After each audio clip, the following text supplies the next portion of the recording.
और दोस्तों आज मैं आप लोगों के लिए एक ऐसी स्टोरी लाया हूं कि जिसे सुनकर आप आश्चर्य में पड़ जाएंगे कि क्या लाइफ में ऐसा होता है या ऐसा हो सकता है या ऐसा संभव है कि किस प्रकार 7 भाइयों ने मिलकर अपने बहन को मारकर खा लिया।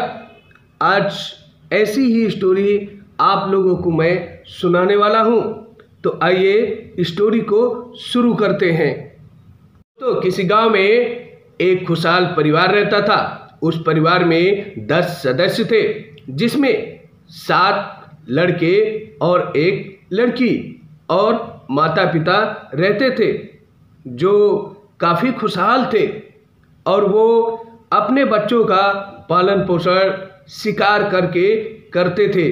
वे जंगल में जाते थे और शिकार करके लाते थे, जिससे अपने बच्चों का भरण पोषण करते थे।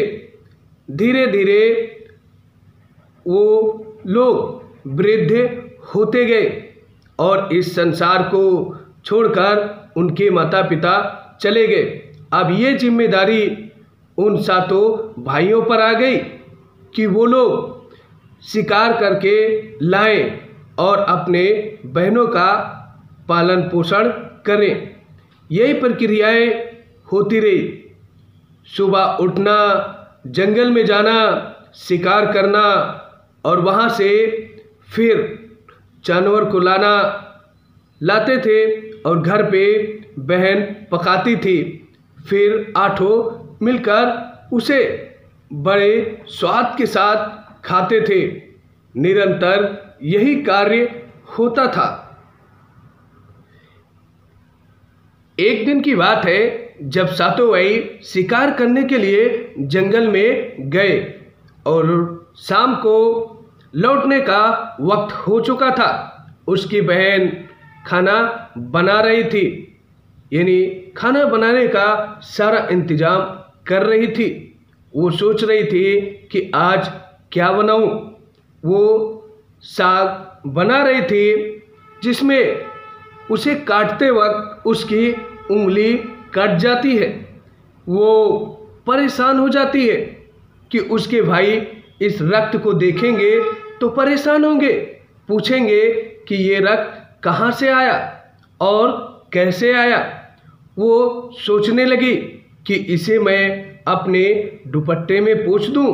फिर वो सोचती है कि हमारे दुपट्टे में लगा हुआ रक्त अगर हमारे भाई देखेंगे तो वो पूछेंगे कि इसमें रक्त कहाँ से लगा। फिर वो सोचने लगी कि इस रक्त को दीवार में पोंछ दूं। फिर वो सोची कि जैसे ही भाई बैठेंगे उन्हें ये रक्त दिखाई देगा। अब वो सोच में पड़ गई कि इसे मैं क्या करूं। फिर उसने उस रक्त को उस साग से पोंछ दिया और वही बना दिया। शाम को जब 7 भाई आए और उन्हें बनाया हुआ भोजन परोसा गया और उन्होंने भोजन ग्रहण किया, जिसमें बहुत ही स्वादिष्ट था। क्योंकि उन लोगों को आज जितना स्वाद मिल रहा था, ऐसा स्वाद और ऐसा स्वादिष्ट भोजन इससे पहले उन्हें कभी नहीं लगा। और वो अपने बहन की तारीफ करते हुए बहुत ही उसकी तारीफ की। कहा, आज का भोजन बहुत ही स्वादिष्ट था। आप ऐसे ही भोजन डेली पकाया करें, जिससे हम लोग के मन की तृप्ति हो जाया करे।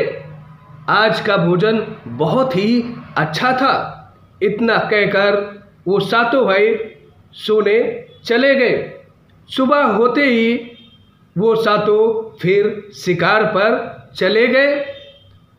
फिर वो रास्ते भर सोचते रहे, जंगलों में भी यही सोचते रहे कि बहन आखिर ऐसा कल क्या चीज़ भोजन में मिलाया कि भोजन इतना स्वादिष्ट हो गया, और इससे पहले भोजन में इतना स्वाद कभी नहीं आया था। उन सातों ने निर्णय लिया कि आज चलकर इसका रहस्य जरूर जानेंगे कि कैसे उसने भोजन पकाया और कल उसने ऐसा क्या मिलाया भोजन में कि भोजन का स्वाद ही बदल गया और इतना स्वादिष्ट भोजन बना। वो लोग जंगल से आते हैं और फिर खाना उन्हें मिलता है खाने के लिए। फिर उन्होंने अपनी बहन से पूछते हैं कि बहना, कल आपने ऐसा भोजन में क्या मिलाया था कि जिसे भोजन में इतना स्वाद था, इतना आनंदमयी भोजन था। उसकी बहन अपने भाइयों को दुखी नहीं करना चाहती थी, उसे बताना नहीं चाहती थी कि उसमें अपना रक्त मिलाया था, कि उसकी उंगली कट गई थी। ये जानकर उसके भाई दुखी होंगे, इसलिए वो उसे छुपा रही थी, बता नहीं रही थी। लेकिन भाइयों के जिद के आगे वो हार गई, क्योंकि बड़ा भाई ने आदेश दिया कि आप बताइए कि कल ऐसा क्या मिलाया था।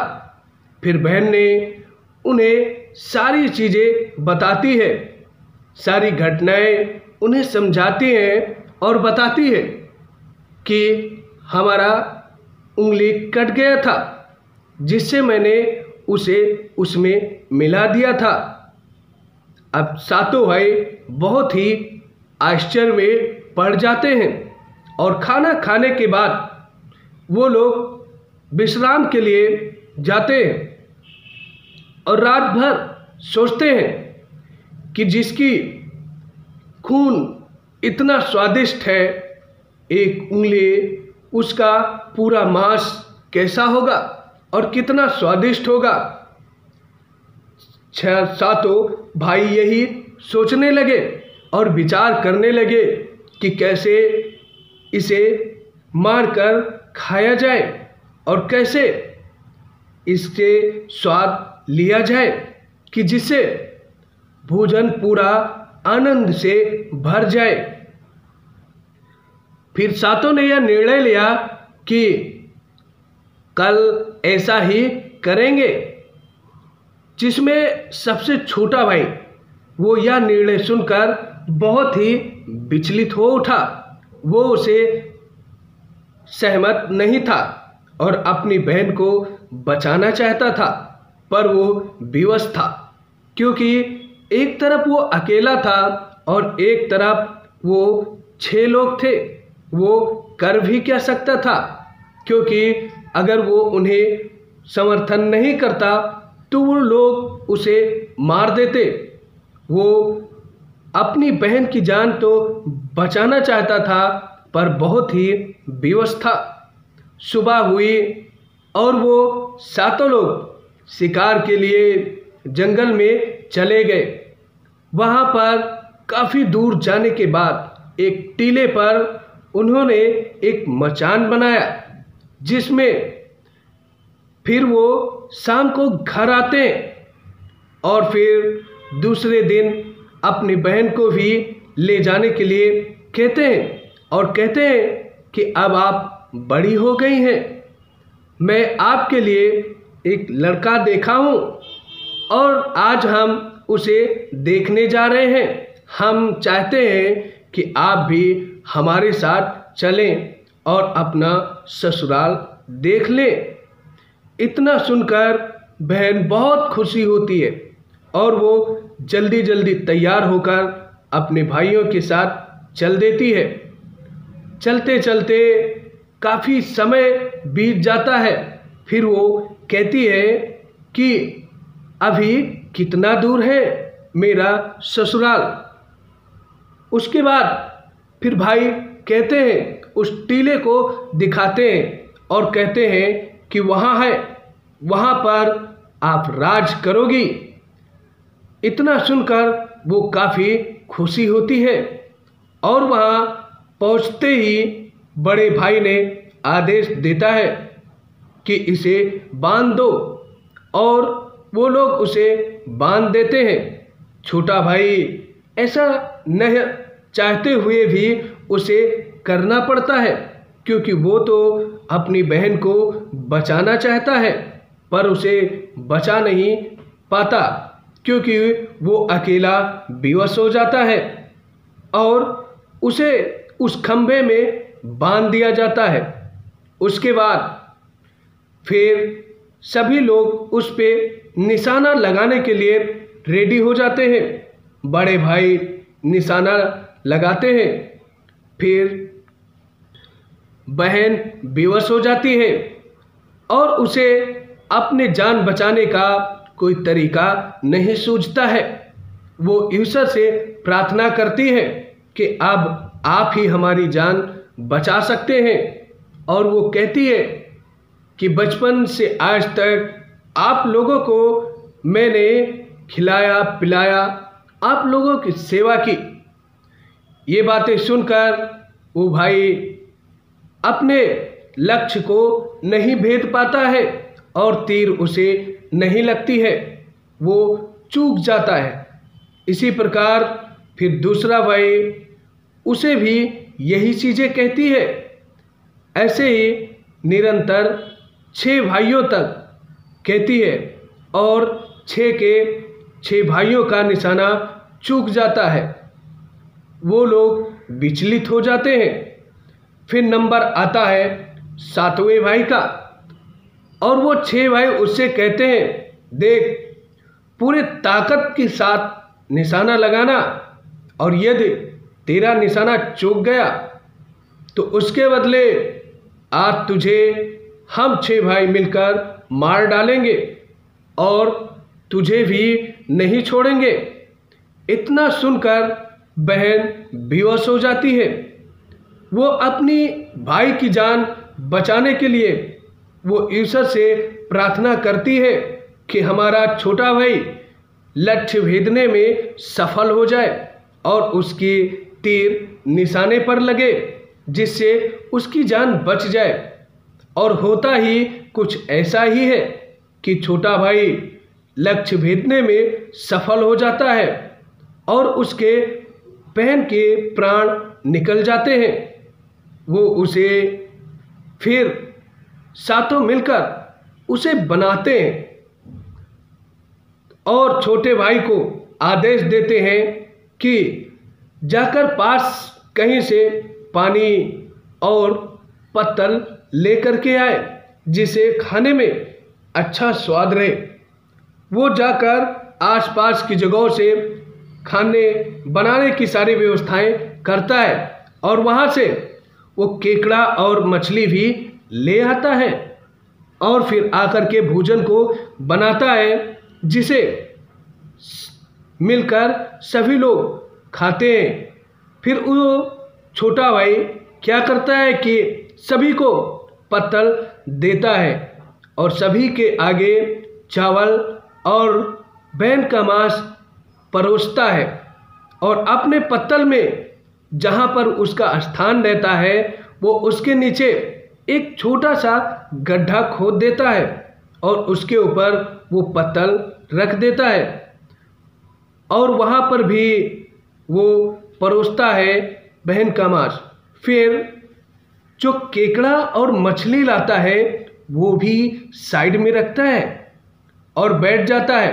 सभी लोग भोजन ग्रहण करने लगते हैं। जैसे ही लोगों का ध्यान भटकता है वो उस पत्तल को फाड़ देता है और वो मांस उसमें गिर जाता है। फिर वो चावल, मांस और केकड़ा ये चीज़ें खाता है और भोजन करने के बाद सभी लोग वहाँ से अपने गांव चले जाते हैं और धीरे धीरे वहाँ पर एक झाड़ियाँ उग जाती है और वहाँ पर एक बांस जो कि उगता है। धीरे धीरे वहाँ पर बहुत सारे बांस हो जाते हैं। वहाँ पर एक भिक्षु आते हैं और उन झाड़ियों को देखकर वो अपना मन वहाँ पर त्यागना चाहते हैं और वहाँ पर त्यागते हैं तो आकाशवाणी होती है कि मल बदबू दे रहा है। फिर वो उसे साफ कर देते हैं और वहाँ से एक बांस लेकर वो चले जाते हैं और उस बांस की वो बांसुरी बनाते हैं, जिसे बजाते हैं तो बहुत ही सुरीली आवाज़ उससे निकलती है और वो पास के गांव में उसे बजाते हुए भिक्षा मांगते हैं कि यहाँ से हमें कुछ खाने को मिलेगा। वो एक दरवाजे पर जाते हैं जो कि उसके बड़े भाई का होता है और वहाँ पर वो बांसुरी बजाने की कोशिश करता है। फिर बांसुरी से आवाज़ आती है कि ये वही बैरी भाई है जिन्होंने रिश्ते को तार तार किया और इसी ने ही आदेश दिया था मुझे मारने का, इसलिए बांसुरी तू यहाँ पर नहीं बजेगी। और वहाँ पर साधु के लाख कोशिश करने के बावजूद भी नहीं बजी। उसके बाद बजे तो यही आवाज़ें आई कि ये बैरी है और जो सारी चीज़ें घटनाएं हुई वो बांसुरी से उसी सुर में निकलने लगे। बड़ा भाई सुनकर परेशान हो गया। वो उसे अपने पत्नी को आदेश देता है कि इसे जल्द ही भिक्षा दो और अपने घर से निकालो। ऐसे वो 6 भाइयों के पास जाता है और इसी ही प्रक्रियाएं करता है। वो लोग परेशान हो जाते हैं और सोचते हैं कहीं लोगों को इस रहस्य के बारे में पता न चल जाए। फिर वो साधु छोटे भाई के पास जाता है, यानी जो सबसे छोटा रहता है, पर अभी उसकी शादी नहीं हुई होती है। वो घर पे अकेले रहता है। वो वहाँ पर जाता है और फिर बांसुरी से आवाज़ आती है कि ये हमारा अच्छा भाई था, हमारा हितैषी था, जो मेरी जान बचाना चाहता था। अपने अंदर वो रहस्य रखे हुए था मेरी जान बचाने का, फिर भी मजबूर था। ये मेरा सबसे प्रिय भाई है। अब बांसुरी वहाँ बहुत ही सुरीली स्वर में आवाज़ें निकालने लगी। वह उस ध्वनि को सुनकर बहुत ही मोहित हुआ और क्योंकि आवाज़ ही बहुत ही सुरीली थी, वो उस साधु को काफ़ी सेवा सत्कार करता है, उसे भोजन कराता है और उसे बैठाता है। फिर वो साधु जाने लगता है और वह आदमी उससे आग्रह करता है और विनती करता है कि साधु जी, ये बांसुरी आप मुझे दे दीजिए, ये बहुत ही अच्छी लगती है और अच्छी बजती है। वो साधु जी उसके सेवा भाव से बहुत ही प्रसन्न हुए और उसे वो बांसुरी दे दी, क्योंकि वो लोग बैठकर उस बांसुरी की सारी कहानी वो साधु ने उसे बताता है कि ये बांसुरी का जन्म कैसे हुआ और किस प्रकार उसे वो अपने साथ ले गया और उसे कैसे बनाया। फिर वो बांसुरी वो लेता है और उसे अपने सर के पास रखता है और डेली वहीं पर सोता है। धीरे धीरे उसके घर में बहुत सारे परिवर्तन होने लगे। जब वो शिकार के लिए सुबह बाहर जाता और शाम को घर आता तो उसके घर में काफ़ी साफ सफाई रहता और सामान सारा व्यवस्थित रखा रहता। वो आश्चर्य में पड़ जाता कि हमारे जाने के बाद हमारे घर में कौन आता है कि जिससे हमारे घर में इतना साफ सफाई रहता है और सामान सारी अपनी जगह पर व्यवस्थित रहता है, जो पहले बिखरे हुए रहते थे। उसने सोचा हो सकता है हमारे जाने के बाद हमारी भाभियाँ आती हैं और सामान को व्यवस्थित करती हूँ, साफ सफाई करती हूँ। फिर उसने कहा, चलो पूछ लेते हैं इसमें क्या है। वो अपने बड़ी भाभी के पास जाता है और पूछता है कि क्या मेरे जाने के बाद आप हमारे घर पे जाती हैं, हमारे घर की साफ सफाई करती हैं, सारे सामान व्यवस्थित करती हैं, सही जगह पर रखती हैं। इतना सुनकर वो कहती है, मैं तो अपने घर की साफ सफाई खुद कर नहीं पाती हूँ और सामान कितने बिखरे हुए हैं, और आपके घर की कैसे मैं करूँगी साफ सफाई और व्यवस्थित जगहों पर सारा सामान।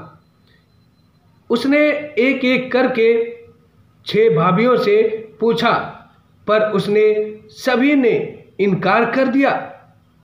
अब वो बहुत ही आश्चर्य में पड़ गया कि आखिर ऐसा क्या होता है। वो उसे जानना चाहता था और देखना चाहता था कि ऐसा कैसे होता है। दूसरे दिन वो शिकार के लिए नहीं गया और घर के एक कोने में छुप कर बैठ गया, क्योंकि आज वो देखना चाहता था कि ऐसा कैसे होता है, कौन आता है। घर में सुनसान होने के बाद उस बांसुरी से एक लड़की निकलती है, जो कि रूबरू उसके बहन की जैसी ही रहती है। अब वो उस घर की साफ सफाई करती है और जो सामान इधर उधर बिखरे हुए रहते हैं उसे व्यवस्थित करती है। उसके बाद फिर वो उसी बांसुरी में समा जाती है। यह देखकर वो बहुत ही आश्चर्य हुआ और सोचने लगा कि ऐसे कैसे हो सकता है कि मेरी बहन आती है इस बांसुरी से और फिर इस बांसुरी में ही समा जाती है। यह बात वो अपनी बड़ी भाभी को बताता है। फिर उसकी भाभी कहती है कि आप एक काम करना, जैसे ही वो लड़की बांसुरी से निकलेगी आप उस बांसुरी को जला देना और ये तुलसी का जल उसके ऊपर छिड़क देना। वो जो भी होगा वो वास्तविक रूप से आपके सामने आ जाएगा। अगले दिन सुबह फिर वो शिकार पर नहीं गया और घर में उसी कोने पर बैठ गया और यह प्रतीक्षा करने लगा कि कब वो लड़की इस बांसुरी से बाहर निकलती है। और वो जैसे ही लड़की बांसुरी से बाहर निकली वो उसे जला देता है और उसके ऊपर तुलसी जल छिड़कता है, जिससे वो अपनी असली अवस्था में आ जाती है। अपने बहन को देखकर वह बहुत ही खुशी होता है और आश्चर्य में भी आता है, क्योंकि वो एक बांसुरी से निकलती है। यह देखकर वो बहुत खुशी होता है और दोनों खुशी खुशी साथ रहने लगते हैं। भाई शिकार पे जाता है, शाम को लाता है, बहन भोजन बनाती है, पहले जैसी स्थिति फिर से हो जाती है।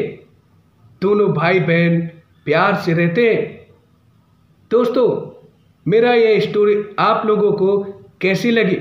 यदि आपको ये कहानी अच्छी लगी हो तो चैनल को सब्सक्राइब कीजिएगा और ऐसी बहुत सारी कहानियाँ सुनने के लिए बेल आइकन दबाना मत भूलिएगा, क्योंकि कहानी सबसे पहले आप तक पहुँचे। तो मिलते हैं दोस्तों नई स्टोरी के साथ नए एपिसोड में। जब तक के लिए जय हिंद, जय भारत।